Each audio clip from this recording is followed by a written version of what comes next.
This video will show you how to replace the power steering rack bellow boot on a Mitsubishi Lancer. This will be located behind your front wheel. Let's get into it. Okay friend, let's get started on our job. Safely raise and support the front of the vehicle so the wheel's off the ground. Now once you've done that, you're going to remove all 5 of your 21mm lug nuts so we can get the wheel off of here.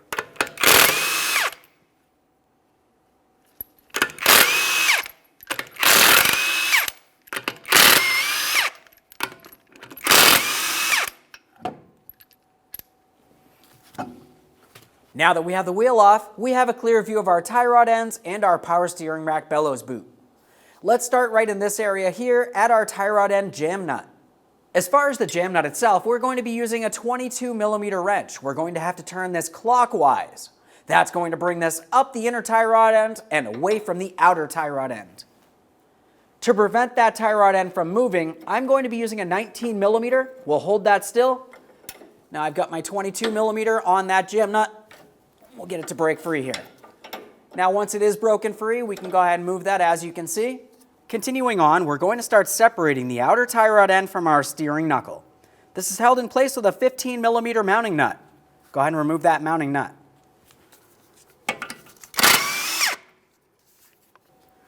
We'll just give that a quick inspection, start it back on there a couple threads. With that in place, use some penetrant inside of this area and we'll continue on with a hammer.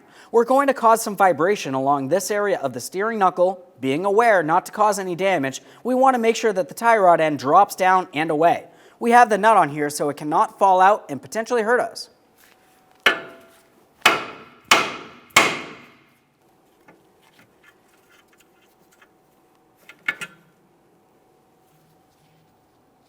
Now we can start unscrewing the outer tie rod end from the inner tie rod end.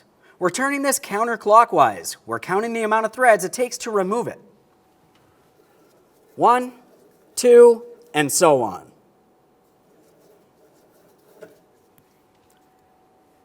There it is, friend. A quick inspection and set it aside. Let's remove our jam nut from this area.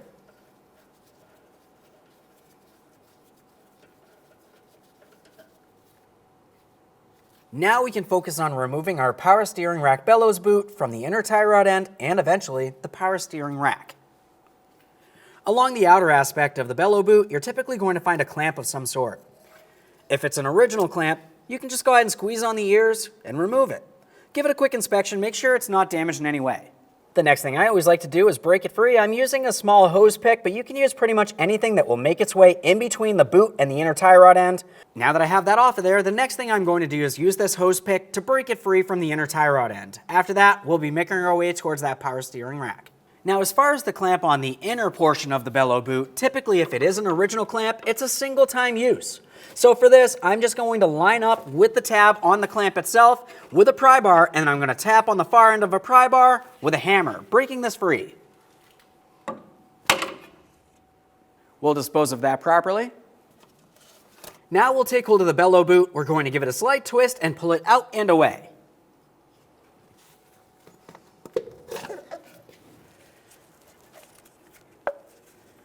There it is, friend.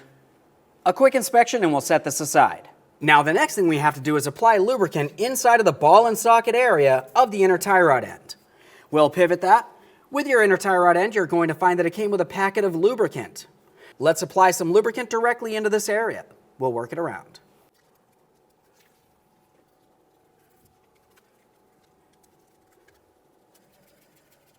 We'll apply some lubricant along where the groove is on the inner tie rod end next. This is where your power steering rack bellow boot is going to sit. This will help the alignment professional in the end. Okay friend, let's prepare to install our brand new power steering rack bellow boot. We're going to take this and slide it over the inner tie rod end all the way down to the power steering rack.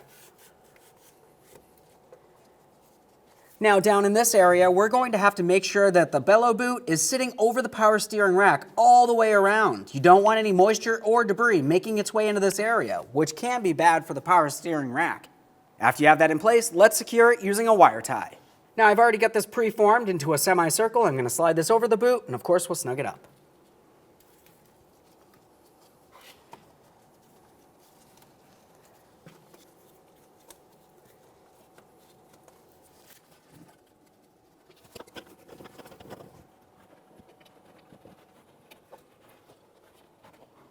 As far as tightening wire ties, go ahead and use some long nose pliers. We're going to grab hold of this, we'll give it a slight twist, making sure it's as tight as possible, and we can trim off any excess using some cutters.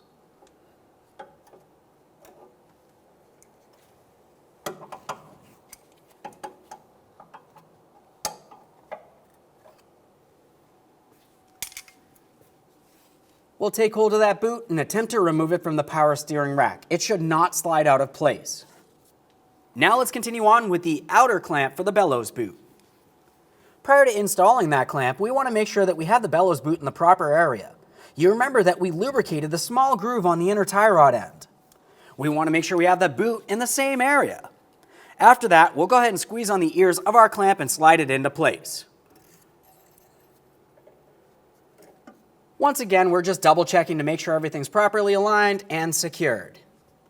Prior to installing our jam nut, we're going to use some anti-seize directly on the threads of the inner tie rod end. For this, I typically start with the anti-seize right where I'd like to have my jam nut resting. So I'm going to apply that approximately halfway up the threaded portion here.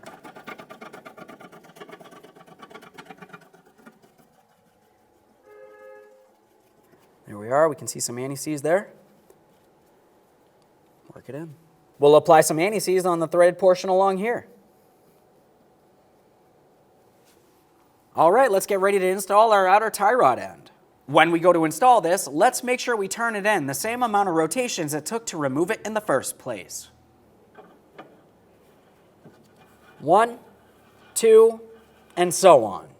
Now continuing on, we're going to take that jam nut, we're going to turn it counterclockwise until it bottoms out against the outer tie rod end. Now we are going to tighten this, but I like to do that once I have the outer tie rod end installed into my steering knuckle first. Now we can take the outer tie rod end and install it into the steering knuckle. We'll pivot things as necessary so we can get it in place. Start on your outer tie rod end mounting nut. Once you have it started on, snug it up and then torque it to 18 foot-pounds.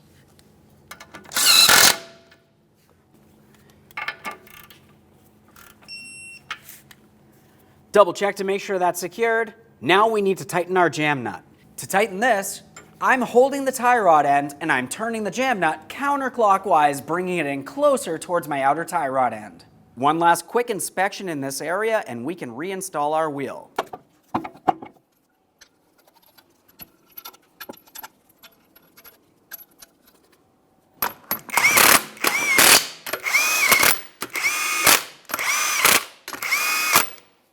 Now I've got the wheel back on the ground. We're going to be torquing these to 80 foot-pounds in a crisscross manner.